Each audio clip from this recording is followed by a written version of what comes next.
There is now heightened concern after reports came out 29 elderly people died after receiving Pfizer's COVID-19 vaccine in Norway.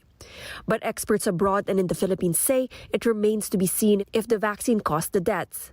Studies have to be done so that we can be able to validate at masasabi talaga kung yan ay may causality o talagang epekto ng bakuna. According to experts tapped by the Philippine government, context is also important since the vaccine was given to elderly people who were terminally ill.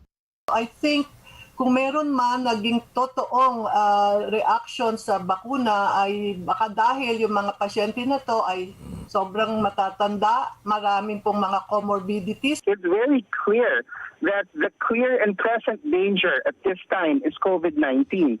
And for those populations, the elderly and frontliners who are at high risk for dying, the benefit of giving vaccines to prevent death is very, very high.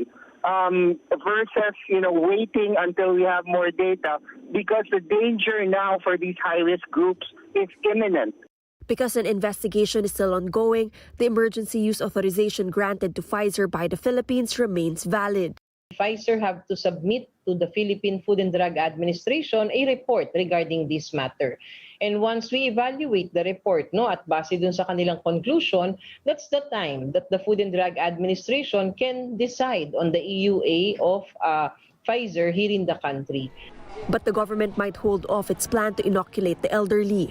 Ang uunahin po natin ay yung nasa edad lang po na hanggang 59. So hindi po tayo didiretso kaagad sa mga nakakatanda. At ang pinaka-first priority po talaga ay ang ating mga frontliners sa mga ospital. During a House hearing on government's vaccination program, Health Secretary Francisco Duque and COVID Task Force Chief Carlito Galvez pushed for the passage of the Bayanihan to Rise as One Act, so government can compensate vaccine recipients who will experience adverse side effects. But they did not say how much the compensation will be. Sino po ang primary may responsibility rito to compensate? For example, if there is an adverse reaction to the vaccine, is it the national government? Is it the local government or the private sector? Yung indemnification fund para mapondohan ang programa nito. So our people, the individuals who will experience serious side effects can be adequately compensated for those serious adverse events following immunization. While the country is preparing for the immunization program, the government is looking into utilizing midwives and pharmacists to help in vaccinating people. Pharmacists can administer vaccines, pero kailangan may training and certification sila. So tinitignan natin ngayon kung paano ang kagawaran ng kalusugan ay makakapagbigay sa kanila nitong needed training.